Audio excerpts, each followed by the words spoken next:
新北市五股区在昨天下午4点多，一名71岁的张姓妇人过马路时被大型的连结车撞倒，卷进了车底。老妇人在车底下拼命的呼救，司机立刻停下报警。妇人被救出时意识清楚，胸骨骨折，紧急送医。而附近住户看到了这一瞬间，全都吓坏了。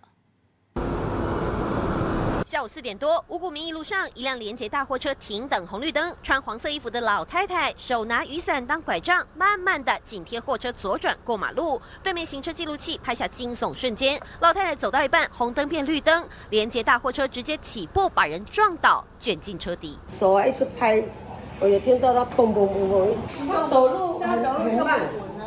目击民众吓坏了，司机也马上下车查看。救难人员到场，把老太太从车底救出来。虽然没有生命危险，但胸骨骨折，造成气胸，右脚还有擦挫伤。民众看影片推论说，老太太经过货车正前方，怀疑是视线不良肇事，但其实大货车都有车头辅助镜，其他大货车司机认为驾驶责任很大。你看前面是不是很清楚？